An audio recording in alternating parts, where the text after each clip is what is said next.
Ibuku lebih membela suami barunya yang Mokondo daripada aku. Halo Bunda. Apa kabar Bunda semuanya?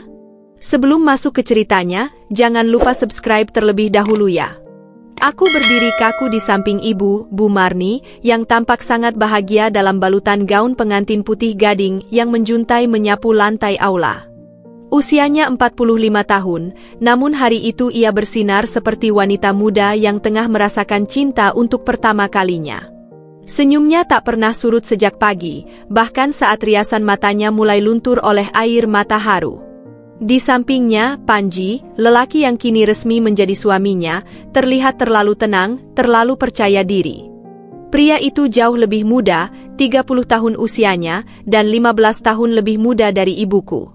Namun anehnya, bukan perbedaan usia mereka yang membuatku resah, melainkan cara matanya bergerak.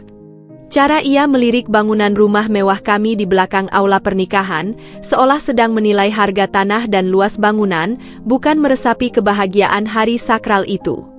Aku ingin percaya bahwa firasat buruk itu hanya bisikan kecemburuan atau ketakutan akan kehilangan perhatian ibu, satu-satunya orang tua yang kupunya sejak ayah meninggal. Tapi saat Panji pertama kali datang ke rumah, dengan senyum sok akrab dan pujian manis untuk interior rumah kami yang minimalis modern, ada getar aneh di perutku. Matanya menyapu setiap sudut ruangan seperti orang yang sedang menghitung aset, bukan sekadar tamu yang datang untuk mengenal calon pasangan. Ia terlalu cepat akrab, terlalu banyak bertanya soal bisnis ibu, soal properti yang dimiliki, soal saham dan asuransi. Tapi ibu malah tersipu-sipu, seperti gadis remaja yang baru dipuji pujaan hati. Panji itu beda nak. Dia tulus. Dia bukan tipe laki-laki yang lihat uang, katanya padaku suatu malam. Tapi aku tahu, ibu berkata seperti itu untuk menenangkan dirinya sendiri lebih dari menenangkanku. Semenjak Panji hadir dalam hidup kami, segalanya terasa berubah. Rumah yang dulu hangat penuh tawa kini lebih sering sunyi.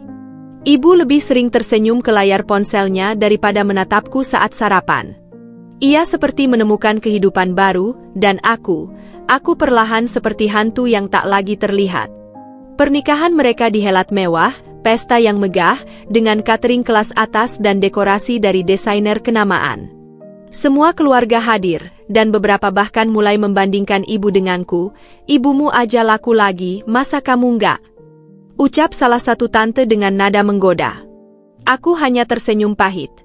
Di antara denting gelas dan tawa para tamu, aku duduk diam di pojok ruangan, memandangi sepasang pengantin yang tampak terlalu berbeda, namun terlalu yakin.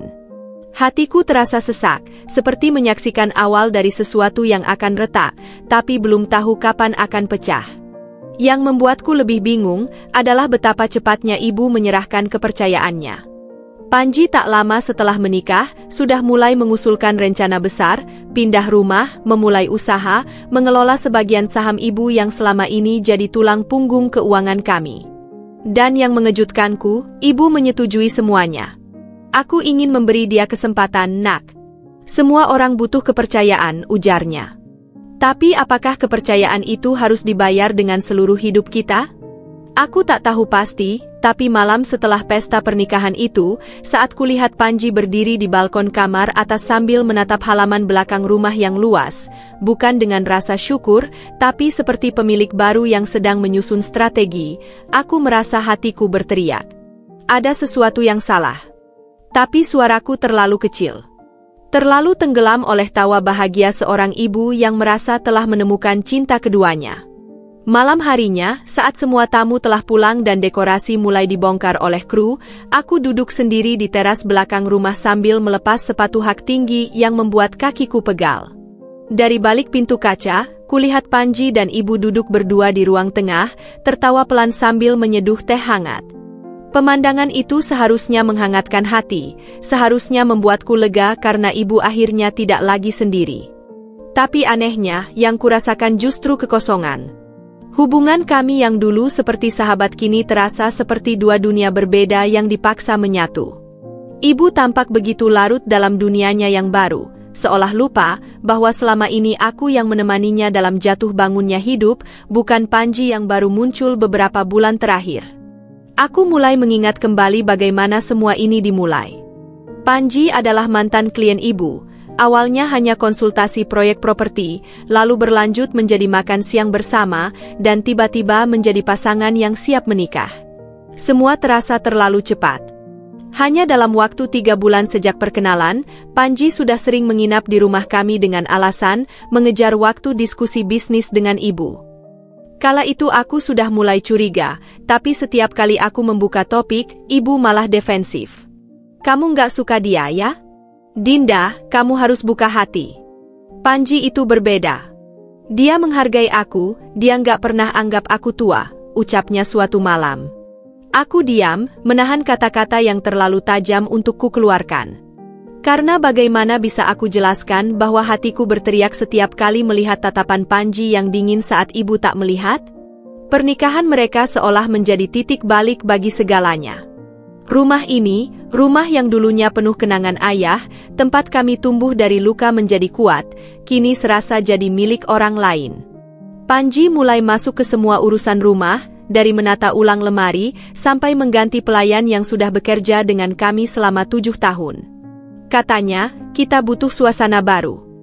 Tapi bagiku, itu adalah cara perlahan-lahan menghapus jejak masa lalu ibu dan menggantinya dengan versi yang ia mau.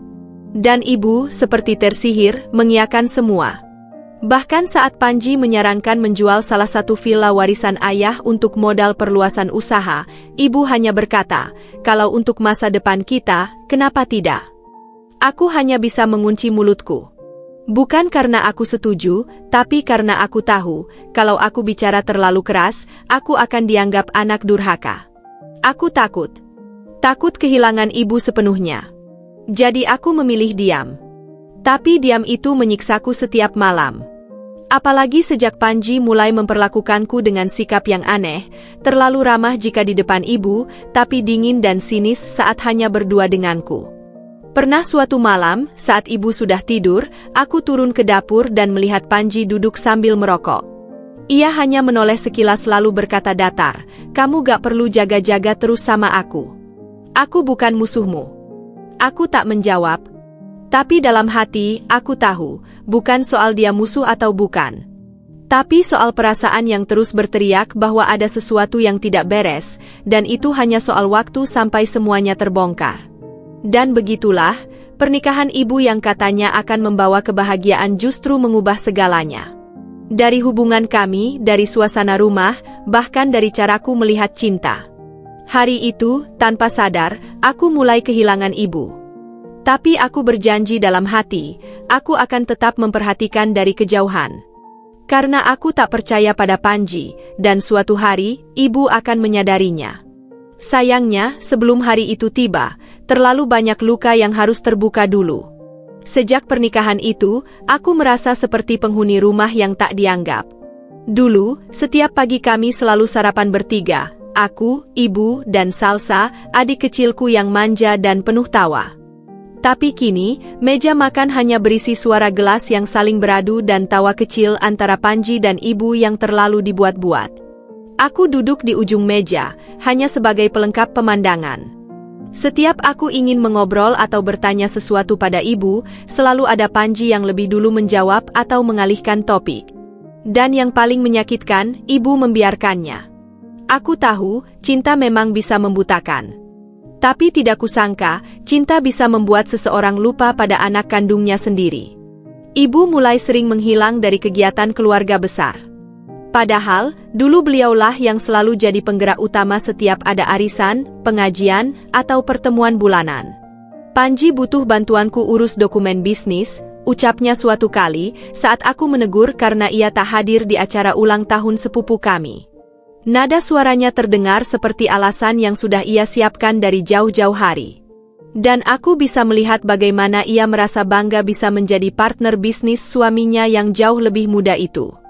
Tapi yang tak ia tahu, di balik semua itu, ada banyak omongan dan lirikan dari para keluarga yang mulai mempertanyakan segalanya.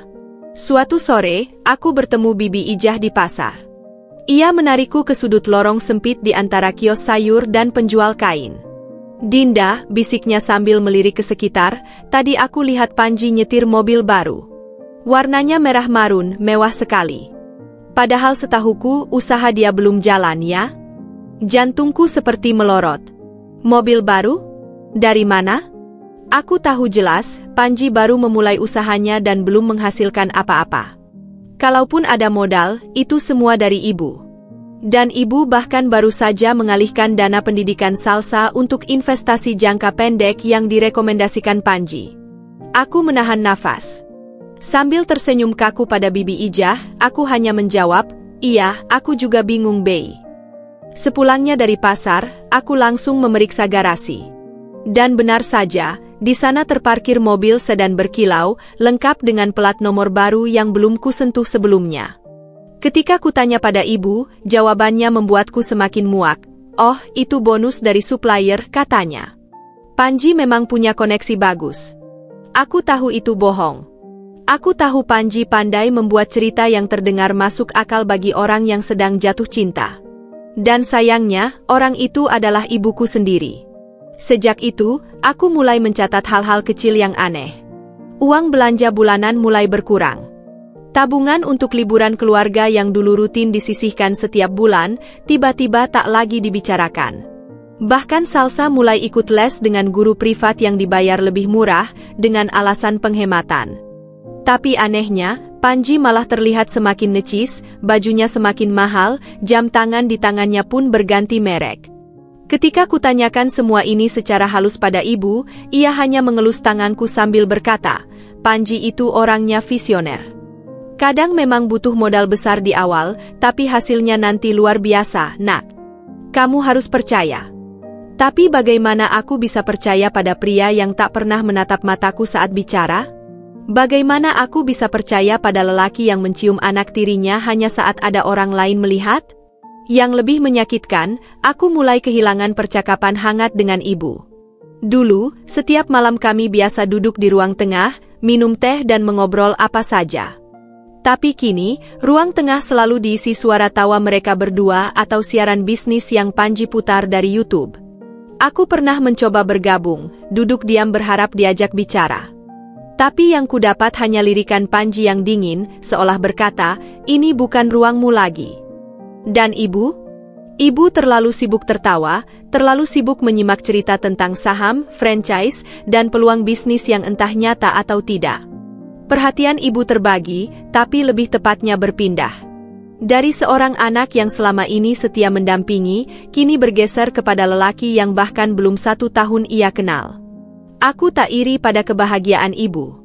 Aku hanya kecewa karena ia tak lagi melihatku. Seolah aku hanya benalu di antara cerita cinta barunya yang berkilau.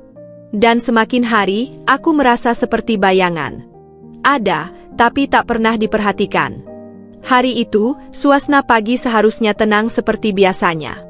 Aku sedang makan bersama Salsa, ketika suara Panji tiba-tiba meninggi dari ruang makan. Loh, kok uang sekolah Salsa diambil dari rekening ibu? Kenapa nggak pakai uang Dinda aja? Ucapnya ketus.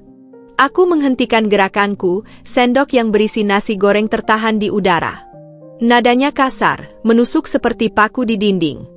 Ibu buru-buru menengahi, Panji, uang Dinda sudah banyak kepakai bulan lalu buat bayar les Salsa dan biaya rumah tangga. Tapi Panji tak peduli. Ia hanya mendengus dan berkata, ya jangan semua ditanggung kamu juga. Kan aku udah bilang, keuangan keluarga harus jelas. Kalau kayak gini terus, nanti susah ngatur investasi. Suasana meja makan berubah dingin. Bahkan Salsa yang biasanya cerewet hanya menatap kami bingung. Aku tahu, itu bukan soal uang sekolah. Itu soal kendali. Panji ingin menguasai segalanya, termasuk siapa yang membayar apa. Padahal aku tahu, gaji bulanannya habis untuk hobinya, modifikasi mobil. Belum lagi cicilan motor besar yang baru saja ia beli secara diam-diam, lalu pura-pura bilang ke ibu itu pinjaman dari teman. Tapi setiap kali aku mencoba membahas hal ini secara baik-baik, Panji akan mengangkat suaranya dan menganggapku anak kecil yang tak tahu apa-apa. Kamu tuh cuma guru TK, Dinda. Nggak ngerti dunia bisnis. Jangan sok-sokan ikut campur, katanya suatu malam dengan nada meremehkan. Saat itu aku baru saja memintanya untuk transparan soal pengeluaran rumah. Dan ibu? Ibu hanya diam. Diam yang menyakitkan. Puncaknya adalah ketika Panji mulai mengatur detail-detail kecil di rumah yang selama ini tak pernah jadi masalah. Ia mengganti tukang kebun langganan ayah yang sudah bekerja sejak aku kecil. Katanya kurang efisien, kerjanya lambat. Lalu pelan-pelan, ia mulai menyingkirkan orang-orang kepercayaan ibu, asisten rumah tangga, sopir lama, bahkan rekan kerja yang sudah seperti saudara. Setiap perubahan itu ia bungkus dengan alasan profesional, tapi aku bisa melihat jelas motif di baliknya. Ia sedang membersihkan rumah ini dari orang-orang yang mungkin tahu siapa dirinya sebenarnya. Dan ibu, yang terlalu percaya, membiarkannya. Aku mulai merasa bukan hanya dikucilkan, tapi juga diawasi. Suatu hari aku memergoki Panji sedang membuka laci di kamarku. Ketika kutanya, ia hanya tersenyum dan berkata, "Nyari flash disk ibu, mungkin nyelip di sini." Tapi aku tahu itu bohong. Tidak ada alasan logis untuknya mencari sesuatu di laci dalam lemari pakaian pribadiku. Sejak itu, aku mulai mengunci pintu kamar, menyimpan barang pentingku di tempat berbeda, dan mulai menulis catatan kecil tentang semua kejadian janggal yang terjadi di rumah ini. Karena semakin lama, firasatku berubah menjadi keyakinan. Panji bukan hanya haus harta, tapi juga manipulatif dan licik. Yang paling menyedihkan adalah ketika aku melihat ibu mulai berubah. Ia lebih mudah marah, cepat lelah, dan sering terlihat bingung. Seperti hidupnya sedang dikuras, tapi ia sendiri tak sadar. Wajahnya yang dulu cerah kini tampak murung, meski bibirnya terus memaksakan senyum. Aku ingin memeluknya, berkata bahwa aku tahu semua ini berat, tapi aku juga sadar. Selama hatinya masih buta oleh cinta, semua kata-kataku akan terdengar seperti racun. Jadi aku diam. Menunggu. Mengamati.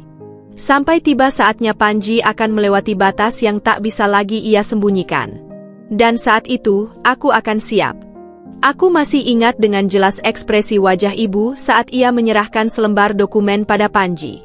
Matanya berbinar, senyum tak pernah lepas dari bibirnya. "Ini, sertifikat saham perusahaanku. Kamu bisa pakai untuk memperluas usaha," katanya dengan bangga, seolah memberi hadiah ulang tahun. Aku hanya berdiri di ambang pintu, menyaksikan adegan itu tanpa bisa berkata apa-apa. Suara detak jam dinding terdengar nyaring, menandai detik demi detik kehancuran yang makin nyata. Panji tersenyum lebar, memeluk ibu seolah ia pria paling penyayang sedunia, tapi aku melihat sorot matanya yang penuh perhitungan. Itu bukan pelukan kasih sayang, itu pelukan kemenangan. Malamnya, saat semua tertidur, aku terbangun karena mendengar suara pelan dari ruang kerja Panji. Pintu sedikit terbuka. Aku melangkah pelan dan mengintip. Di dalam, Panji sedang menelepon seseorang sambil membuka laptopnya. "Targetku udah tercapai 30%, katanya dengan suara rendah namun jelas. Aku menahan napas. Lalu ia tertawa kecil, nada tawanya terdengar asing, bukan seperti Panji yang selama ini berpura-pura lembut di depan ibu. "Sisa 15% lagi, dan semua bakal sah atas nama gue," lanjutnya. Aku mundur perlahan, merasa jantungku berdetak terlalu kencang untuk ditenangkan. Malam itu, aku menangis diam-diam di kamar. Bukan karena takut, tapi karena aku tahu, apa yang selama ini kupikirkan ternyata benar. Dan aku harus menghadapi semuanya sendirian. Keesokan harinya, aku mencoba bicara pada ibu. Aku minta waktu beberapa menit saja tanpa Panji. Tapi seperti biasa, ibu menolak. "Om, Panji capek, Dinda. Dia butuh support, bukan kecurigaan." Aku ingin berteriak. Aku ingin mengguncangnya agar sadar. Tapi bibirku keluh. Yang bisa kulakukan hanya menatap matanya yang kosong, berharap hatinya masih bisa merasakan keganjilan yang mulai menyesakkan. Hubunganku dengan ibu semakin jauh. Ia lebih sering keluar bersama Panji, membicarakan proyek-proyek yang tidak pernah kupercaya sepenuhnya. Rumah ini, yang dulu penuh suara obrolan, tawa, dan nyanyian salsa, kini berubah menjadi tempat yang terasa asing dan dingin. Semua keputusanku diperiksa. Bahkan saat aku ingin membeli mainan untuk salsa, Panji ikut campur. "Ngapain beli itu?" "Nggak mendidik," komentarnya. Padahal, mainan itu adalah hadiah ulang tahun yang sudah lama dijanjikan ibu. Aku melihat betapa dalam pengaruh Panji pada ibu. Ia bukan hanya mencuri hatinya, tapi juga pikirannya. Yang lebih menyakitkan, aku merasa kehadiranku di rumah ini tidak lagi penting. Aku bagai tamu yang tak diundang, dianggap ada hanya jika dibutuhkan. Kadang ibu bahkan lupa menanyakan kabarku. Aku tahu, usiaku sudah dewasa, aku tidak boleh bergantung pada ibu seperti anak kecil. Tapi tetap saja, perasaan ditinggalkan oleh ibu kandung sendiri, demi seorang pria yang baru ia kenal, rasanya seperti ditusuk perlahan setiap hari. Rasa asing itu makin nyata ketika bahkan Salsa, adik kecilku yang selalu tidur memelukku, kini lebih memilih tidur di kamar Panji dan ibu. Katanya, Om Panji cerita dongeng lebih seru, Kak Dinda. Hatiku runtuh. Aku semakin sering menyendiri di kamar. Menulis catatan harian. Mengumpulkan bukti kecil yang tak berarti bagi orang lain, tapi bagiku, itulah potongan-potongan kebenaran yang bisa menyelamatkan ibu suatu hari nanti. Setiap suara langkah Panji di lorong rumah membuat tubuhku kaku. Setiap sentuhan pura-pura perhatian darinya membuat kulitku merinding. Dan ibu, oh ibu, ia semakin tenggelam dalam mimpi indah yang dibangun dari kebohongan. Keterasingan ini bukan hanya membuatku merasa kesepian. Ia membuatku merasa terlupakan. Namun satu hal yang tak berubah, tekadku. Aku akan terus memperhatikan, mengamati, dan mencatat. Karena aku tahu, suatu hari nanti, semua kebohongan ini akan runtuh. Dan saat itu tiba, aku harus siap menjadi satu-satunya yang bisa menyelamatkan ibu, meski dia sudah terlalu jauh terjebak. Di rumah yang kini terasa begitu asing dan dingin, hanya satu orang yang membuatku merasa sedikit aman, Bibi Ijah. Ia bukan keluarga, bukan sahabat, hanya asisten rumah tangga yang telah bekerja sejak aku kecil. Tapi sejak kehadiran Panji, Bibi Ijah seolah menjadi satu-satunya manusia yang masih memandangku dengan hangat. Ia tahu dari tatapan mataku bahwa aku sedang menahan sesuatu yang besar. Pagi itu, saat aku duduk sendirian di teras belakang, ia datang membawa secangkir kopi dan sepotong roti.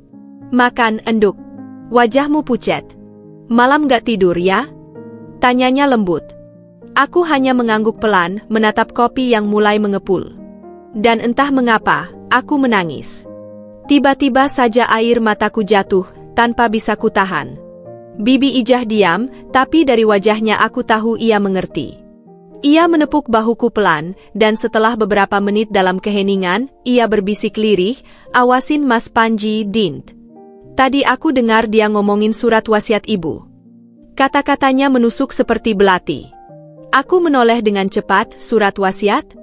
Ia mengangguk, matanya penuh kekhawatiran. Tadi waktu nyapu dekat ruang kerja, aku dengar dia nelpon orang. Katanya, kalau surat wasiat bisa diatur, tinggal nunggu Marn selesai urus sahamnya. Aku merasa bumi di bawahku berguncang. Surat wasiat. Jadi Panji sudah sejauh itu. Tak hanya ingin harta ibu sekarang, tapi juga mempersiapkan warisan jika terjadi sesuatu. Aku merinding, bukan hanya karena isi percakapan itu, tapi karena betapa rapi dan dinginnya rencana yang Panji susun. Ia bukan pria putus asa yang mencari celah. Ia predator. Sejak hari itu, aku dan Bibi Ijah seperti membentuk aliansi diam-diam. Kami tidak pernah membicarakan Panji secara terang-terangan lagi, karena aku yakin rumah ini sudah bukan tempat aman untuk suara jujur. Tapi kami saling berbagi isyarat, tatapan singkat saat Panji mulai bicara soal keuangan, bisikan kecil saat di dapur, dan kebiasaan menyelipkan catatan di bawah piring. Kami jadi seperti mata-mata di rumah kami sendiri. Kadang aku merasa seperti hidup di film thriller, tapi ini nyata. Dan lebih menyesakkan, karena korbannya adalah ibuku sendiri. Suatu sore, Bibi Ijah dengan wajah serius membawaku ke gudang belakang. Ia bilang menemukan sesuatu yang aneh. Di antara tumpukan kardus lama, ia menunjukkan sebuah map biru tua yang berisi salinan fotokopi dokumen. Bibi nemu ini waktu Panji nyuruh bersihin rak atas. Harusnya dibuang, tapi Bibi buka dulu. Nggak tahu kenapa, rasanya aneh aja, katanya. Ketika ku buka, hatiku mencelos. Di dalamnya ada data-data aset milik ibu, daftar properti, saham, dan catatan kecil dengan tulisan tangan Panji, urutan prioritas pengambil alihan. Bahkan tertulis tanggal-tanggal, tanda silang, dan kode seperti sudah dibujuk atau masih ragu. Mataku panas. Tanganku gemetar. Ini bukan sekadar firasat. Ini bukti. Aku peluk Bibi Ijah dengan air mata bercucuran. Terima kasih, Bey. Tanpa Bibi, aku mungkin sudah gila. Ia hanya mengusap punggungku dan berkata, aku juga sayang sama ibu kamu, Enduk. Dia orang baik, cuma terlalu percaya orang. Malam itu, untuk pertama kalinya aku menuliskan semuanya ke dalam buku catatanku secara rinci. Rencana Panji, perubahan sikap ibu, bukti-bukti kecil yang selama ini ku pendam. Aku tahu, suatu hari nanti, semuanya akan berguna. Dan Bibi Ijah, dia adalah satu-satunya saksi yang bisa ku percaya, satu-satunya teman di tengah badai pengkhianatan yang kian nyata. Tapi aku juga tahu, selama ibu belum sadar dan Panji masih menguasai pikirannya, aku harus lebih hati-hati. Karena semakin besar rencana Panji, semakin kecil celah untukku menyelamatkan ibu. Dan aku tak akan membiarkan siapapun, terutama Panji, menghancurkan orang yang paling kucintai, meski harus melawan dari balik bayang-bayang rumahku sendiri. Aku tak bisa lagi menahan amarah yang terus mendidih dalam dada. Semua bukti yang kutemukan bersama Bibi Ijah, semua perubahan sikap ibu, dan rencana licik Panji yang kini semakin gamblang, itu bukan lagi sekadar firasat, melainkan kenyataan yang menamparku setiap pagi. Pagi itu, aku menemukan ibu sedang duduk di ruang tengah bersama Panji, membahas rencana pembelian lahan untuk perluasan cabang.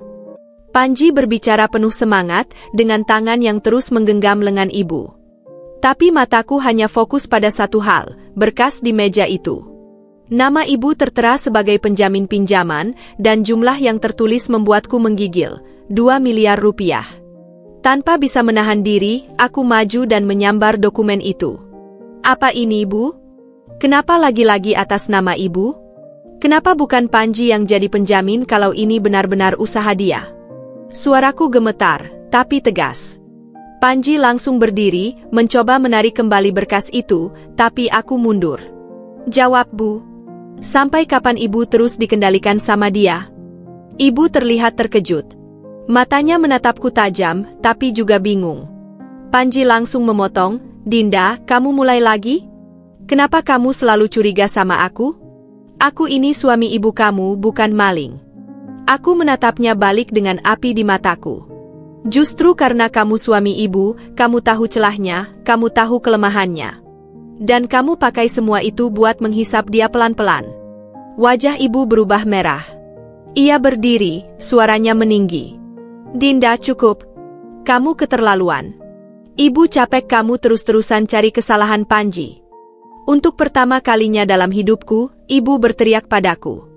Tanganku mengepal, tapi hatiku jauh lebih sakit. Ibu nggak lihat? Semua ini udah jelas. Uang ibu habis, saham ibu dijual, bahkan surat wasiat pun mulai dia atur. Dia bukan cinta ibu, Bu, dia cuma cinta harta ibu. Nadaku melengking, dan air mata mulai jatuh tanpa bisa kutahan. Tapi yang lebih menyakitkan adalah jawaban ibu. Kamu iri ya, Dinda? Karena ibu bahagia. Kamu nggak suka lihat ibu punya hidup baru, suami baru. Kamu takut perhatian ibu nggak lagi ke kamu. Dunia seperti berhenti berputar. Kata-kata itu terasa seperti pisau yang menghujam dada. Iri? Aku iri pada seorang pria yang sedang mencuri hidup ibuku? Aku iri pada kebohongan yang setiap hari membungkus rumah ini dengan racun? Tidak, Bu. Aku tidak iri. Aku patah hati. Karena satu-satunya orang yang kupikir akan mempercayai aku, justru memilih orang yang sedang menghancurkannya. Panji tersenyum kecil di balik topengnya. Ia tahu, hari itu, ia berhasil memecah belah aku dan ibu. Ia duduk kembali dengan santai, seolah sudah menjadi pemilik rumah ini sepenuhnya. Ibu kembali memegang tangannya, seakan ia anak kecil yang butuh perlindungan. Dan aku? Aku berdiri sendirian di tengah ruang keluarga yang dulunya hangat. Kini, tempat itu menjadi panggung pengkhianatan, dan aku menjadi penontonnya. Aku mundur, melangkah ke kamarku sambil menahan isak. Tapi saat kututup pintu, aku berjanji pada diriku sendiri, aku tak akan diam. Kalau ibu tak bisa kubangunkan dengan kata-kata, maka aku akan menamparnya dengan bukti yang lebih keras. Karena ini bukan lagi soal aku dan ibu. Ini soal menyelamatkan satu-satunya orang yang kusayangi dari neraka yang ia ciptakan sendiri bersama pria yang ia kira pangeran, padahal sebenarnya iblis. Aku duduk di balkon kamar, menatap langit yang abu-abu. Hati ini masih terluka oleh kata-kata ibu beberapa hari lalu. Tapi semesta seolah tak butuh waktu lama untuk membuktikan siapa yang sebenarnya salah. Kabar itu datang pagi-pagi buta, dari telepon seorang teman lama ibu yang juga partner bisnis. "Dinda, kamu tahu nggak kalau cabang usaha Panji di Bandung tutup mendadak?" tanyanya. Jantungku langsung berdetak kencang. Belum sempat ku jawab, ia lanjut, "Ada investor ngamuk-ngamuk, katanya Panji bawa kabur dana operasional. Aku khawatir sama ibu kamu, jangan-jangan dia ikut terseret." Napasku tercekat. Aku tahu ini bukan gosip. Ini awal dari sesuatu yang lebih besar, awal dari keruntuhan. Siangnya, Panji pulang dengan wajah kusut, jaketnya setengah basah karena hujan, tapi tetap saja aroma parfum mahalnya menusuk hidung. Ibu langsung menyambutnya cemas, "Mas, bener nggak kabar dari Bandung?" Panji menepis pelan tangannya, lalu dengan wajah penuh drama berkata, "Usaha kita dijebak. Ada yang iri. Aku difitnah soal uang, padahal itu tanggung jawab bendahara." Ia menarik napas dalam, lalu menatap ibu dengan mata berkaca-kaca. "Tapi kita masih bisa selamat asal kita tutup lubang ini. Aku cuma butuh 1 kali bantuan lagi." Dan seperti mantra lama yang terus diputar ulang, ibu langsung mengangguk. "Berapa, Mas?" tanyanya. Aku yang menguping dari balik pintu kamar, hanya bisa memejamkan mata. Kali ini jumlahnya tidak main-main. 1 miliar. Nanti aku jual lagi 5% sahamku. Yang penting usaha Mas nggak tenggelam, ucap ibu lirih. Namun yang paling menghantamku bukanlah keputusan ibu, melainkan kenyataan bahwa di hari yang sama, aku melihat Panji di lobi sebuah apartemen mewah. Aku tak sengaja lewat sana saat hendak mengambil hasil cetak dokumen untuk pekerjaan sampinganku. Di sana, Panji terlihat berdiri dengan seorang agen properti. Ia tersenyum lebar sambil menandatangani sesuatu. Aku pura-pura lewat dan dari balik kaca, aku melihat brosur bertuliskan The Sanctuary Penthouse, booking fee 200 juta. Dunia seperti berputar. Ia bilang usahanya bangkrut, tapi di hari yang sama, ia beli apartemen? Malamnya, aku mencoba bicara pada ibu lagi, dengan suara selembut mungkin. "Bu, Panji bukan korban. Dia pelaku. Dia bilang butuh uang untuk nutup usaha, tapi malah beli apartemen." Ibu menatapku dengan mata yang lelah. Tapi tidak sekeras dulu. Tidak setegas saat ia menuduhku iri. Mungkin karena dalam hatinya, ia mulai melihat retakan. "Kamu punya buktinya?" tanyanya pelan. Aku mengangguk, lalu menunjukkan foto yang diam-diam kuambil dari jauh. Ada wajah Panji, ada brosur di tangan, dan ada tulisan tanggal yang jelas di bagian bawah. Ibu menghela napas panjang. Mungkin ini cuma investasi jangka panjang," katanya, seolah masih ingin memaklumi. Tapi suara hatinya tidak sekokoh itu lagi. Aku bisa lihat. Ia sedang goyah. Keesokan harinya, Bibi Ijah menemukan ibu termenung di dapur, tidak makan, tidak berbicara. Biasanya, setelah mengirim dana atau menjual aset, ibu selalu terlihat lega. Tapi kali ini berbeda. Ada bayang-bayang kekhawatiran yang nyata di wajahnya. Dan kekhawatiran itu berubah menjadi badai, ketika sore harinya seorang pria berseragam datang ke rumah membawa surat somasi. "Mohon sampaikan ke Nyonya Marni. Ini gugatan dari investor CV Panji Global. Ibu Anda terdaftar sebagai komisaris pasif," katanya dengan tegas. Ibu hampir pingsan di tempat. Bibi Ijah cepat menopangnya. Surat itu adalah tamparan keras dari karma pertama. Panji tidak hanya menyeret ibu dalam hutang dan penipuan, tapi juga membuat namanya terlibat secara hukum. Malam itu, ibu tidak keluar kamar. Aku mengintip dari sela pintu yang terbuka sedikit. Ia duduk memeluk lutut di sudut tempat tidur, menangis diam-diam. Tidak ada Panji di rumah. Ia pergi cari solusi, katanya tadi siang. Tapi ponselnya mati. Dan aku tahu, itu cuma alasan lain untuk lari dari tanggung jawab. Karma mulai mengejar. Dan meski hatiku sakit melihat ibu hancur, bagian lain dalam diriku merasa, mungkin ini memang harus terjadi. Mungkin, hanya lewat kehancuran, ibu akhirnya akan melihat siapa yang selama ini berusaha menyelamatkannya, dan siapa yang selama ini diam-diam mengikis hidupnya, senyap, tapi mematikan. Hari ulang tahunku datang tanpa suara. Tak ada ucapan selamat dari ibu saat aku turun ke ruang makan. Meja kosong, tak ada kue, tak ada nasi kuning seperti dulu ketika aku masih SMA. Dulu ibu selalu sibuk sejak subuh, menyiapkan kejutan kecil, kadang cuma sepiring roti panggang berbentuk hati, tapi itu cukup membuatku merasa berarti. Tapi hari ini, tak ada apa-apa. Yang ada hanya secarik memo di meja makan, kami berangkat dulu. Ada urusan bisnis di Singapura. Peluk dari ibu Panji. Hatiku langsung jatuh ke dasar yang paling sunyi. Bahkan ibu tak sempat bicara langsung. Ia hanya meninggalkan pesan dingin, seperti aku ini bukan anaknya, tapi sekadar rekan bisnis yang bisa dilewatkan begitu saja. Aku duduk di kursi makan, menggenggam memo itu dengan tangan gemetar. Urusan bisnis? Di hari ulang tahunku? Aku tahu alasan itu palsu. Dari semalam aku sudah mendengar Panji berbicara di telepon, membahas reservasi hotel bintang 5 dan jadwal tur belanja. Ibu tertawa cekikikan sambil memotong-motong buah untuk bekal perjalanan. Mereka benar-benar seperti pasangan bulan madu yang tak kenal waktu, dan tak peduli siapa yang mereka injak dalam prosesnya. Aku menelan ludah yang pahit.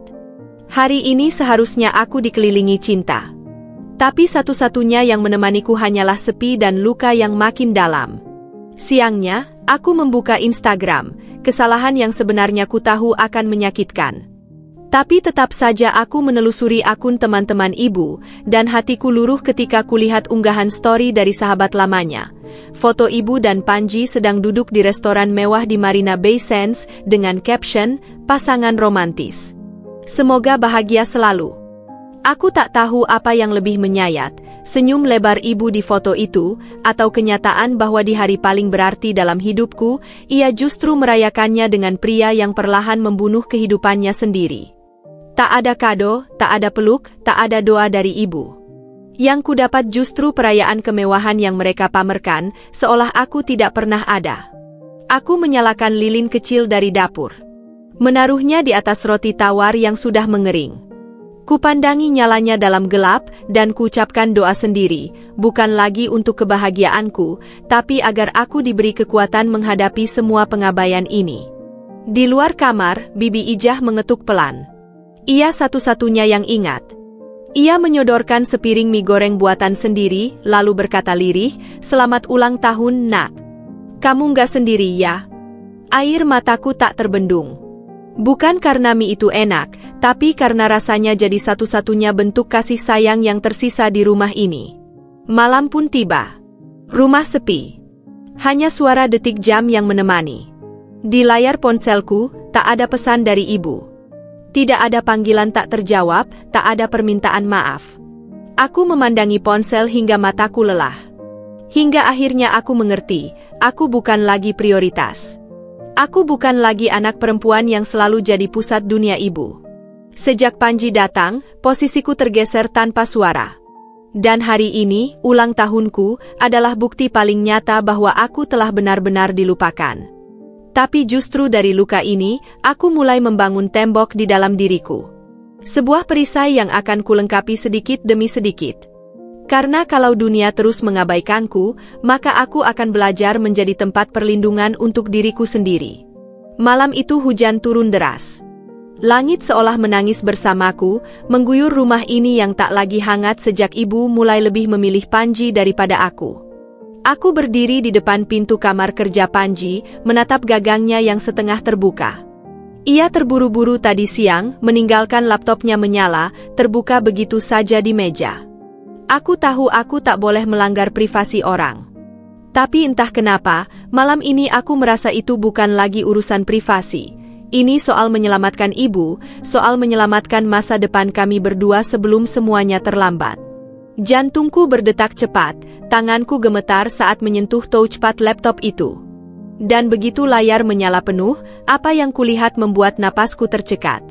Folder bertajuk kontrak terbuka begitu saja. Di dalamnya ada berbagai dokumen PDF dan Word. Sebuah file bernama draft_nikah_praperjanjian menarik perhatianku. Kugunakan jari telunjukku yang dingin untuk membuka file itu dan hatiku seperti direnggut paksa dari dadaku. Di sana tertulis nama ibu dan Panji, lengkap dengan tanda tangan notaris. Namun yang membuatku hampir tak bisa bernapas adalah isinya, pasal demi pasal yang semuanya berpihak pada Panji. Jika terjadi perceraian, ibu tidak berhak atas harta apapun. Seluruh investasi akan dianggap sebagai hibah tidak mengikat yang tidak bisa dituntut kembali. Bahkan rumah yang kami tempati pun sudah atas nama Panji, lengkap dengan salinan sertifikatnya. Aku menggulir layar lebih jauh, membuka file lain bertajuk Rencana 2025. Dalamnya ada timeline yang membuat darahku berdesir dingin. Tahap 1, menikah. Tahap 2, pengalihan saham. Tahap 3, pengalihan rumah. Tahap 4, pisah baik-baik. Air mataku jatuh dengan sendirinya. Tak lama kemudian, kutemukan folder bernama Cintaku yang sebenarnya. Tanganku ragu membuka, tapi rasa penasaran terlalu kuat. Di dalamnya, chat panjang Panji dengan seorang wanita bernama Anita. Sabar, sebentar lagi semua hartanya jadi milikku. Setelah itu aku urus surat cerai dan kita bisa nikah di Bali, tulis Panji dalam satu pesan. Anita membalas dengan emoji hati. Tak butuh waktu lama bagiku untuk sadar, ini bukan hanya pengkhianatan terhadap ibu. Ini adalah perampokan terencana. Aku terdiam lama, mematung. Dunia terasa berhenti berputar. Setiap detik yang kulalui seperti dihantam palu besar kenyataan. Panji tak hanya memanfaatkan ibu secara ekonomi, ia juga menjadikan ibu sebagai jembatan untuk membangun kembali hidupnya bersama wanita lain. Rasa muak menjalar dari perut hingga ke tenggorokan. Tapi aku tahu aku tak bisa langsung bertindak gegabah. Aku harus cermat. Harus simpan semua bukti ini. Maka dengan tangan masih bergetar, aku menyalin seluruh file ke flash disk kecil yang selalu kubawa di dompet. Begitu selesai, aku menghapus jejak dengan rapi, mematikan laptop, dan berjalan keluar kamar seperti pencuri di malam hari, meski pencuri yang sesungguhnya justru tidur lelap di kamar ibu malam itu. Besoknya, aku mencoba berbicara pada ibu dengan hati-hati. Kutunjukkan satu persatu dokumen itu, tangkapan layar isi chat, foto sertifikat rumah, dan isi perjanjian pranikah. Ibu awalnya terdiam, matanya tak berkedip. Tapi seperti biasa, Panji tiba-tiba muncul dan dengan tenang berkata, "Itu cuma konsep bisnis, Marn. Aku dan Anita memang dulu pernah dekat, tapi semua itu masa lalu. Dinda cemburu karena kamu lebih perhatian ke aku daripada ke dia." Ia bahkan sempat tertawa kecil, seperti ini hanya masalah kecil dalam rumah tangga. Ibu memandangku penuh kebingungan. "Apa benar ini semua hanya kesalahpahaman, Nak?" tanyanya. Dan hatiku hancur seketika. Aku telah menunjukkan seluruh bukti, tapi luka di hatinya belum cukup dalam untuk melihat kebenaran yang telanjang di hadapannya. Namun satu hal pasti, setelah malam itu, tak ada lagi Dinda yang diam. Tak ada lagi Dinda yang hanya menyimpan luka. Aku tahu, aku harus bersiap. Karena rahasia ini, jika tak segera dibuka ke hadapan semua orang, akan jadi senjata yang menghancurkan ibu lebih dalam.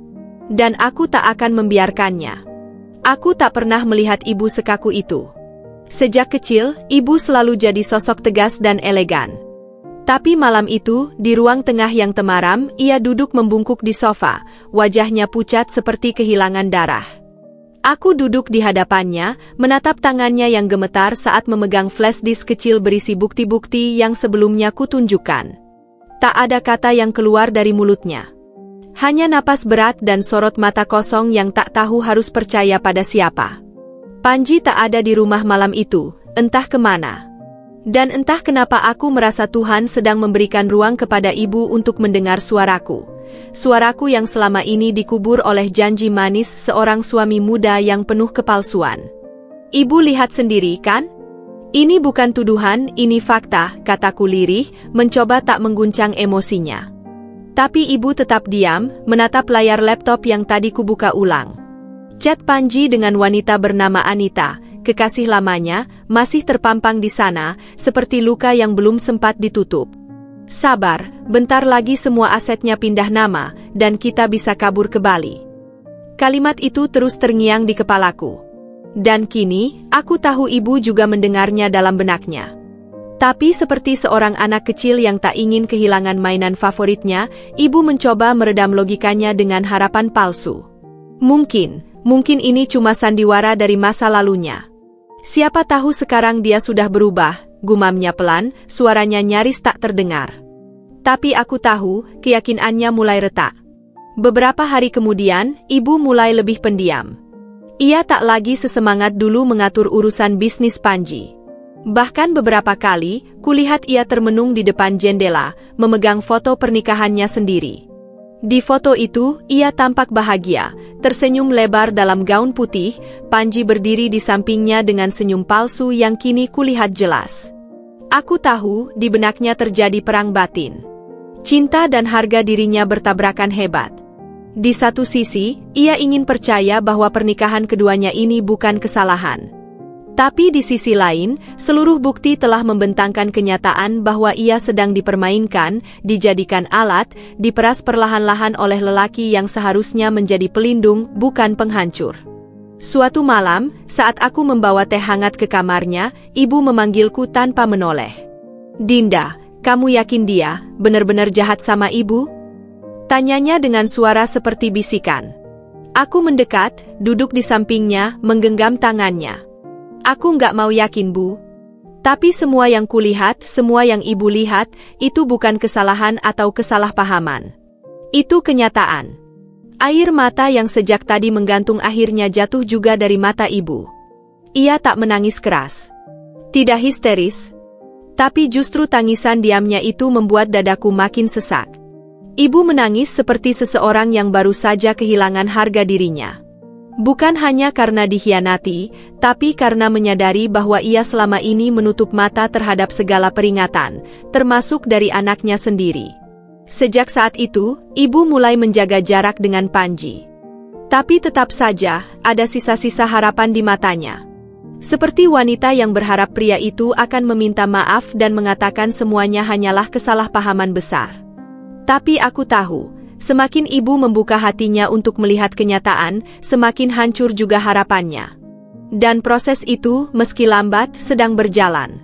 Ibu mulai menghindari bicara tentang rencana usaha Panji. Ia tak lagi menyebut-nyebut target bisnis atau investasi besar. Sebaliknya, ia mulai bertanya padaku hal-hal kecil. "Dinda, kamu masih suka teh melati yang dulu? Atau kamu masih suka baca buku malam-malam?" Seolah ingin kembali mengingat siapa aku, anaknya yang selama ini ditinggalkan demi mimpi cinta yang semu. Aku tahu, ini baru permulaan dari kesadaran ibu. Tapi dari tatapan matanya, dari pelukan malam itu yang lebih erat dari biasanya, aku percaya, retakan itu sudah cukup dalam. Dan saat waktunya tiba, ibu akan mampu melihat semuanya dengan mata terbuka, tanpa kabut cinta buta yang selama ini menghalangi pandangannya. Hari itu langit tampak mendung, seperti sedang mempersiapkan badai, dan memang, badai sesungguhnya sedang mendekat, bukan dari langit, tapi dari masa lalu Panji yang akan menerjang rumah ini habis-habisan. Pagi berjalan seperti biasa. Ibu di dapur, aku menyiram tanaman, dan Panji menghilang entah kemana dengan dalih meeting investor. Namun siangnya, pintu rumah diketuk keras, nyaris seperti teriakan yang minta segera dibukakan. Aku berjalan ke depan dan membukanya, dan di sana berdiri seorang perempuan dengan wajah penuh amarah, matanya memerah seperti baru habis menangis. Dia membawa koper besar dan sebuah map coklat yang terjepit di ketiaknya. Wajahnya familiar. Entah dari mana, tapi ada getaran aneh di dadaku. "Aku Anita. Aku mantan istri Panji." "Mana Marni? Aku mau bicara." Suaranya tajam dan dingin, menusuk seperti pisau. Aku membeku. Ibu yang mendengar suara ribut langsung keluar, wajahnya bingung dan panik. "Ada apa ini?" tanyanya pelan. Tapi Anita tidak menunggu diundang duduk. Ia menerobos masuk, melempar koper ke lantai, lalu membuka map dan menyodorkannya ke wajah ibu. "Ini surat pernikahan kami. Kami belum pernah bercerai secara resmi. Dan ini, ia mengeluarkan ponsel dan memutar rekaman suara. Suara Panji terdengar jelas, "Sabar ya sayang. Begitu aset Marn semua aman, aku langsung nikahi kamu lagi." Uang di tangannya tinggal dikuras sedikit lagi. Ibu tampak seperti ditampar keras. Tubuhnya melemas, wajahnya pucat seketika. Itu tidak mungkin. Panji bilang, "Kalian sudah selesai sejak lama." Bisiknya gemetar. Tapi Anita tak peduli. Ia sudah terlalu lama menyimpan amarah. Selama ini aku nunggu dia karena dia janji balik ke aku. Dan sekarang dia tinggal di rumah ini, hidup mewah pakai duit kamu, Marni. Sementara aku ditinggal dengan utang-utang yang dia buat atas nama usahaku dulu. Aku berdiri di tengah mereka, ingin menenangkan, tapi semua seperti di luar kendali. Panji pulang saat suasana mulai memanas. Melihat Anita di ruang tamu, dia terperangah, lalu langsung berubah galak. "Apa-apaan ini? Kamu bawa-bawa masalah ke sini?" bentaknya. Tapi Anita malah berdiri dan menamparnya keras. "Kamu pikir aku bakal diam terus, Panji? Aku udah korbanin segalanya buat kamu, dan kamu malah pamer hidup sama janda kaya yang gampang kamu tipu." Panji memutar arah serangan ke aku. "Pasti Dinda yang ngatur semua ini. Kamu emang dari dulu pengen lihat ibu kamu gagal bahagia, kan?" Tuduhannya seperti racun. Tapi kali ini aku tidak mundur. "Berhenti lempar kesalahan, Panji. Semua ini ulahmu sendiri. Bukti-bukti sudah jelas. Suara kamu, dokumen palsumu, dan semua kebohongan yang kamu buat. Kamu nggak bisa lagi sembunyi di balik senyum manismu." Ibu terduduk, tak sanggup berdiri. Matanya nanar, bibirnya bergetar seperti ingin mengatakan sesuatu, tapi tak bisa. Ia memeluk kepalanya, menunduk dalam. Lalu tiba-tiba, ia menangis keras. Tangis yang selama ini tertahan pecah dalam isakan tak tertahankan. Suaranya menggema di seisi rumah, membuat semuanya terdiam. Panji hanya berdiri membeku, untuk pertama kalinya terlihat panik. Aku segera memeluk ibu, menenangkannya sambil menatap tajam ke arah Panji dan Anita. "Cukup sudah sandiwara ini," ucapku lirih. "Mulai hari ini, kamu bukan siapa-siapa lagi di rumah ini, Panji. Dan kamu, Anita, kalau kamu memang masih punya harga diri, bawa semua bukti ini ke polisi. Aku akan bantu." Anita terdiam, lalu mengangguk pelan. Sementara Panji masih berusaha membela diri, tapi tak ada yang mendengarnya lagi. Suaranya tenggelam dalam tangis ibu dan kebenaran yang akhirnya menyeruak ke permukaan. Hari itu bukan hanya membuka kedok Panji, tapi juga menandai kehancuran hati ibu yang selama ini dibungkus keyakinan palsu. Tapi di balik semua itu, aku percaya, pengkhianatan yang sudah sampai ke titik nadir ini juga menjadi awal dari pembebasan. Beberapa hari setelah Anita datang dan semua kebohongan Panji terungkap, suasana rumah berubah drastis. Tidak ada lagi suara tawa palsu, tidak ada lagi obrolan penuh ambisi soal bisnis. Yang tersisa hanyalah hening panjang, seperti rumah ini sedang berkabung. Ibu lebih banyak diam. Ia jarang keluar kamar, bahkan menolak makan jika bukan aku yang menyuapinya. Tubuhnya mulai menyusut dan kantung matanya menghitam. Setiap kali kutatap wajahnya, yang kulihat bukan sosok ibu yang kuat seperti dulu, tapi perempuan hancur yang kehilangan arah, tertinggal sendirian di tengah reruntuhan hidupnya. Sampai suatu pagi, saat aku membuatkan bubur untuknya, ibu tiba-tiba terhuyung di ambang pintu kamarnya. "Nak, kepalaku sakit sekali," katanya sambil memegangi pelipis. Tubuhnya lunglai dan seketika ambruk ke lantai. Aku menjerit, memanggil namanya panik sambil memeluknya erat. Darahku seolah berhenti mengalir. Saat aku berlari mencari bantuan, semuanya seperti kabur, pikiranku kosong, hatiku tercekat. Di rumah sakit, dokter mengatakan ibu mengalami stroke ringan akibat stres berat dan tekanan mental yang menumpuk. Dunia seakan runtuh sekali lagi. Aku duduk terpaku di ruang tunggu, memeluk lutut sambil menahan tangis. Rasanya tidak adil. Setelah semua pengorbanannya, ibu justru mendapat luka paling parah. Namun yang membuatku makin hancur adalah saat mengetahui bahwa Panji masih bergerak di belakang layar.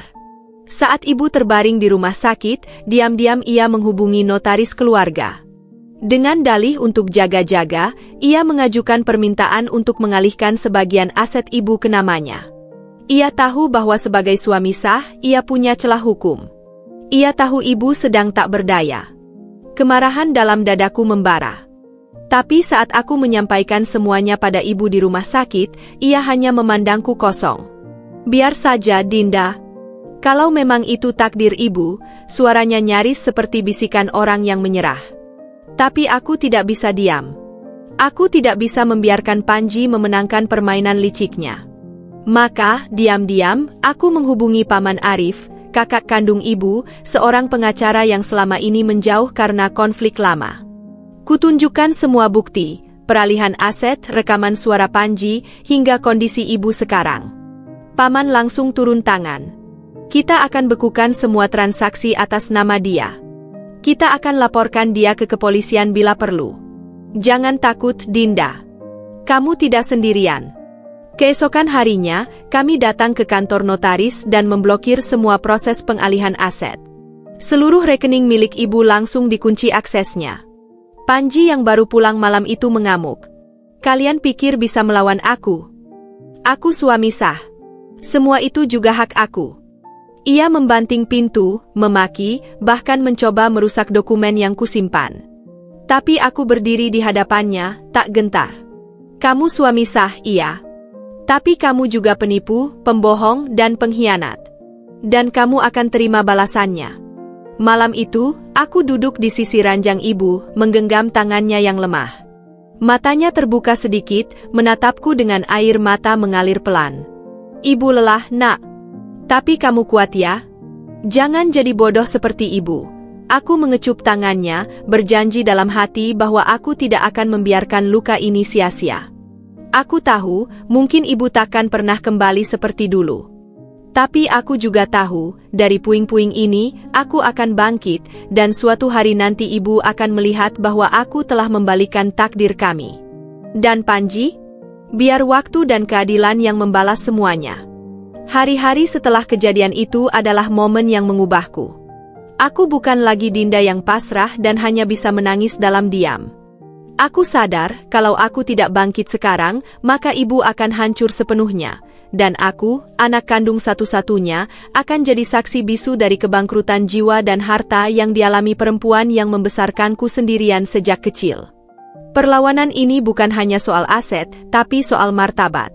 Dan aku bersumpah, Panji tidak akan menang. Paman Arif menjadi garda depan kami. Ia membuat surat kuasa untuk bertindak sebagai wakil hukum ibu. Bersama tim hukumnya, ia mulai menelusuri semua rekening, aset, dan properti yang sebelumnya dikendalikan Panji. Dalam waktu kurang dari seminggu, kami berhasil memblokir semua rekening bersama, mencabut akses Panji dari perwalian Salsa, bahkan mengajukan gugatan untuk membatalkan beberapa dokumen yang ditandatangani ibu dalam keadaan tertekan. Panji yang biasanya tenang, mulai goyah. Ia beberapa kali menelepon ibu, mencoba melunak. Marni, ini semua salah paham. Aku cuma pengen lindungin masa depan kita, katanya manis seperti biasa. Tapi ibu, walau masih lemah, kini mulai belajar untuk mengabaikan suara itu. Di balik semua itu, aku tahu Panji menyusun langkah balasan. Aku memergokinya diam-diam bertemu seorang pengacara bayaran di sebuah kafe. Maka aku pasang strategi. Aku pasang rekaman kecil di ruang tamu, mengumpulkan semua percakapan antara dia dan orang-orang kepercayaannya. Beberapa malam kemudian, aku mendengar rekaman yang membuat bulu kuduku berdiri. Kalau surat wasiat Marni itu bisa dialihkan lewat jalur lain, kita masih bisa ambil minimal 2 propertinya, katanya pada seorang pria. Dia bahkan menyebut nama Salsa lagi, berencana memanipulasi data agar seolah Salsa punya kuasa lebih sebagai ahli waris. Disitulah aku tahu, orang seperti Panji tidak akan pernah berhenti. Dia haus, dia lapar, dan dia akan merampok segalanya dengan cara apapun. Keesokan harinya, aku bersama Paman Arif menyerahkan semua rekaman itu ke penyidik hukum. Kami mengajukan laporan resmi atas dugaan penipuan, manipulasi aset, dan eksploitasi hukum keluarga. Kasus ini mulai dilirik media lokal karena melibatkan nama perusahaan ibu yang cukup dikenal. Wartawan mulai berdatangan mencoba mewawancarai kami. Awalnya aku takut. Tapi paman bilang, semakin terbuka kasus ini, semakin sulit Panji menyembunyikan langkah kotornya. Maka aku pun bicara. Di depan kamera. Di depan publik.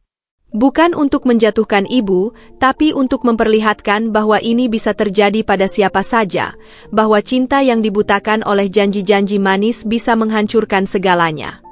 Panji panik. Ia mencoba membalas dengan mengajukan gugatan balik, menyebutku sebagai anak durhaka yang menghasut ibunya sendiri. Tapi aku tak gentar. Karena aku tahu, untuk pertama kalinya dalam hidupku, aku benar-benar berdiri di pihak yang tepat. Dan aku tidak sendiri. Ada Bibi Ijah, ada Paman Arif, bahkan beberapa rekan bisnis ibu yang mulai membela kami. Perlahan, Panji mulai kehilangan pijakan. Rekeningnya dibekukan. Aset yang ia sembunyikan di nama kerabatnya mulai ditelusuri. Mantan istrinya, Anita, juga ikut menyerahkan bukti baru yang memperkuat laporan kami. Suatu malam, ibu memintaku duduk di samping tempat tidurnya. Ia menggenggam tanganku, menatapku dengan mata yang sudah lebih jernih. "Dinda, kamu hebat, nak. Kamu lebih kuat dari yang ibu bayangkan. Maaf ya, karena ibu dulu lebih percaya lelaki itu daripada anak ibu sendiri."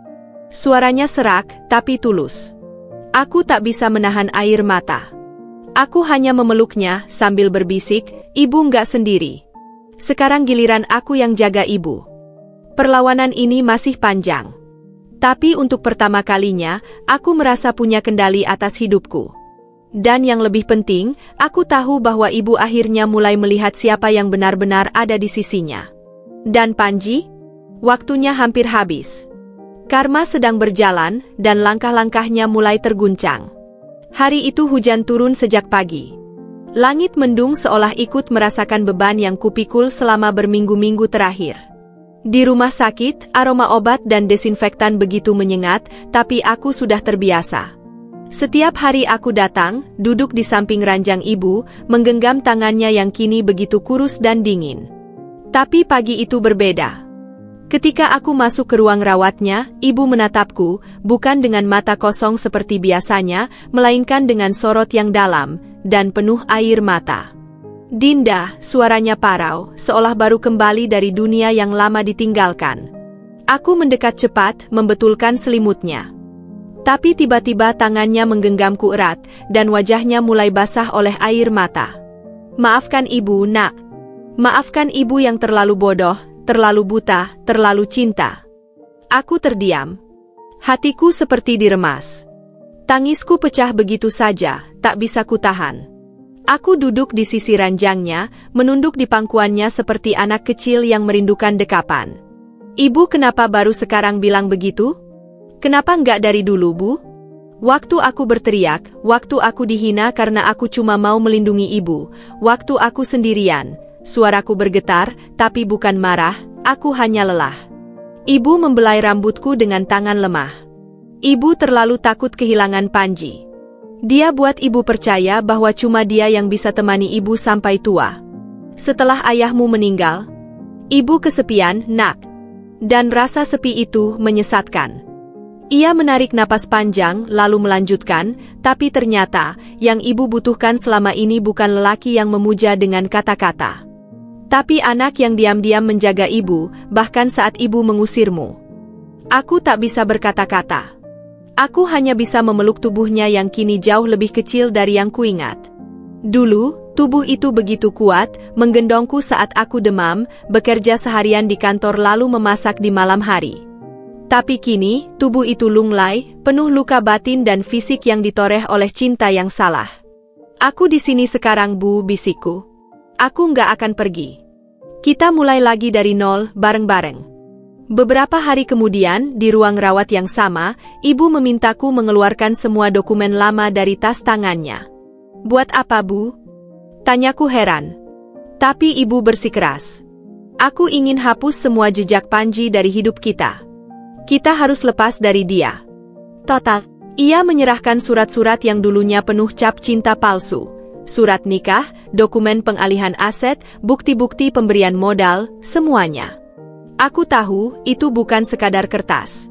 Itu adalah sisa-sisa luka yang akhirnya ingin ibu kubur. Dengan tangan gemetar, ia membubuhkan tanda tangan pembatalan yang disaksikan pengacara Paman Arif. Hari ini, aku resmi bukan istri Panji lagi. Dan aku resmi kembali jadi ibu untukmu sepenuhnya. Tangisku pecah lagi, kali ini bukan karena sakit, tapi karena lega. Karena akhirnya, ibu kembali. Bukan sebagai perempuan lemah yang dikhianati, tapi sebagai sosok yang berani mengakui salah dan memilih bangkit. Kami saling berpelukan lama hari itu. Di luar, hujan masih turun. Tapi kali ini, dinginnya tidak menusuk. Karena di dalam ruangan itu, ada hangat yang tumbuh perlahan, dari luka, dari air mata, dan dari cinta yang akhirnya menemukan jalan pulangnya. Langit hari itu tampak cerah, seolah alam pun ikut menghembuskan nafas lega setelah badai panjang yang menghantam hidup kami. Rumah sakit yang selama ini jadi saksi tangisan dan pergulatan batin kami kini terasa lebih terang. Ibu sudah diperbolehkan pulang, dan walau belum pulih sepenuhnya, sorot matanya tak lagi kosong.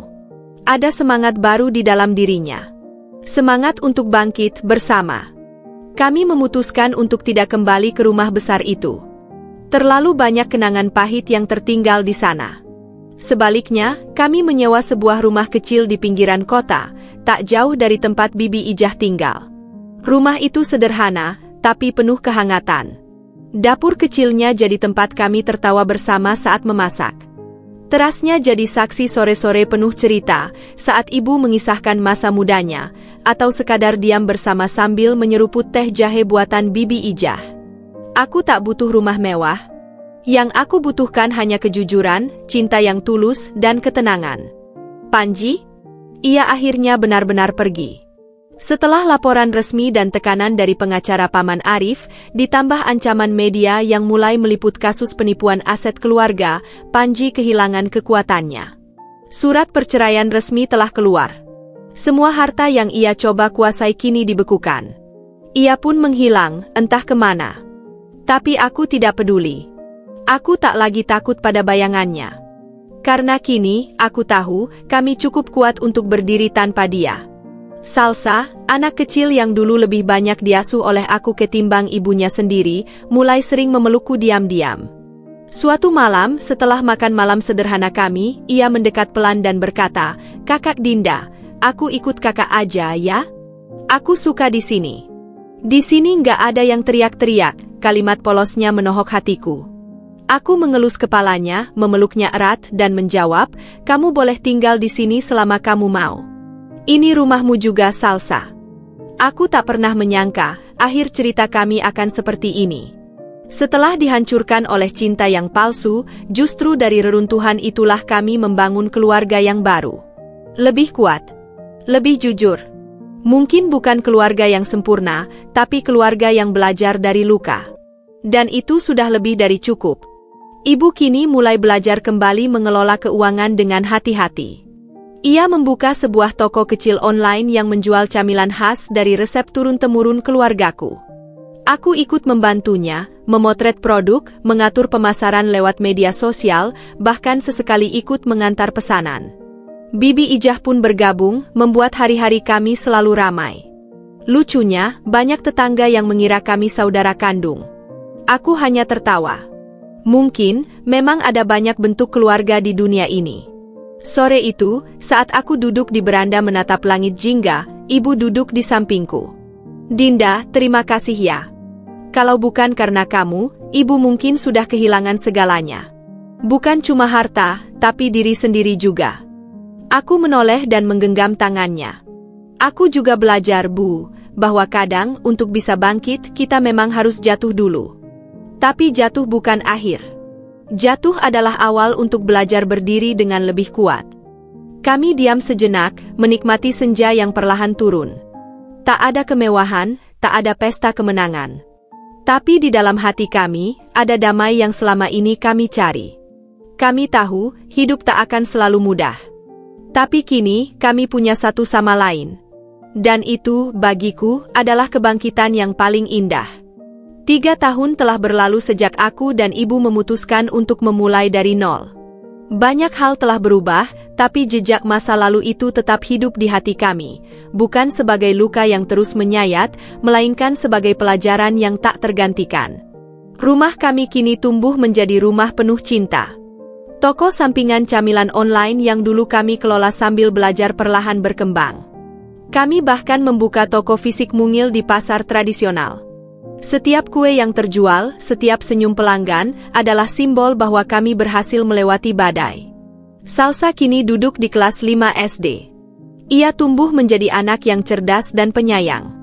Aku dan ibu tak pernah menyebutkan nama Panji di depan Salsa lagi. Bukan untuk membohonginya, tapi karena kami ingin melindunginya dari trauma yang tak pantas ditanggung anak sekecil itu. Suatu malam, saat kami selesai makan malam dan duduk di ruang tengah sambil menonton televisi, Salsa tiba-tiba berkata, "Kalau nanti aku besar, aku mau jagain Kak Dinda, biar kakak nggak capek terus." Aku tertawa, menoleh padanya, lalu memeluknya. "Kakak nggak capek kok. Selama kamu di sini, kakak selalu punya tenaga." Ibu yang duduk di kursi goyang menatap kami sambil tersenyum. Di wajahnya sudah tak ada lagi gurat kesedihan. Rambutnya memang mulai memutih, tapi sorot matanya kini teduh dan damai. "Dinda," katanya suatu malam ketika kami berdua duduk di teras, "kalau dulu ibu diberi kesempatan untuk kembali ke masa lalu, ibu pasti akan memilih mendengar kamu lebih dulu. Tapi sekarang ibu sadar, mungkin semua ini memang harus terjadi, agar ibu dan kamu bisa sampai di titik ini. Titik di mana kita saling menggenggam, bukan saling menjauh." Aku menggenggam tangannya, dan kami saling tersenyum dalam diam. Tak ada lagi dendam. Tak ada lagi marah. Yang ada hanya rasa saling memaafkan. Beberapa bulan yang lalu, seorang pria datang dalam hidupku. Bukan lelaki kaya raya, bukan pula lelaki dengan janji-janji manis seperti Panji dulu. Namanya Reza. Ia datang sebagai pelanggan tetap toko kami. Lalu jadi teman ngobrol. Lalu pelan-pelan, jadi seseorang yang selalu menanyakan kabar, membantu membereskan meja jualan, mengantar Salsa ke sekolah saat aku sibuk, dan menuliskan puisi-puisi sederhana di kertas roti. Aku sempat takut membuka hati, tapi ibu yang justru berkata, "Coba beri hatimu kesempatan, Dinda. Tapi jangan buta. Bukan berarti karena dulu kamu terluka, kamu tak boleh bahagia." Dan aku melangkah perlahan, kali ini dengan hati yang lebih bijak. Reza tidak berusaha menjadi pahlawan. Ia hanya hadir, terus-menerus. Dalam diam, dalam tawa, dalam tangis kecil. Ia tahu tentang masa laluku. Tentang Panji. Tentang semua luka. Tapi ia tak pernah menghakimi. Ia hanya bilang, "Kalau kamu masih takut, nggak apa-apa. Aku tetap akan di sini." Hari ini, saat aku menulis ini di buku harian tua yang dulu sering kubaca sambil menangis, aku tersenyum. Aku menulis bukan untuk mengenang luka, tapi untuk menghargai perjalanan. Perjalanan yang dimulai dari pengkhianatan, kehancuran, hingga akhirnya bangkit. Bersama ibu, bersama Salsa, dan kini, bersama seseorang yang membuatku merasa layak dicintai dengan tulus. Hidup tidak pernah menjanjikan kita jalan mulus. Tapi ia selalu memberi kesempatan untuk sembuh. Asal kita mau memilih untuk berdiri kembali. Dan aku memilih itu, memilih hidup. Memilih mencintai meski takut dikhianati. Karena aku tahu, cinta yang sejati, bukan yang menyilaukan, tapi yang menetap diam-diam, di tempat yang paling tenang, di hati yang telah belajar. Akhir dari kisah ini bukan tentang dendam yang terbalaskan, tapi tentang hati yang akhirnya pulih. Dan itu adalah akhir yang paling bahagia.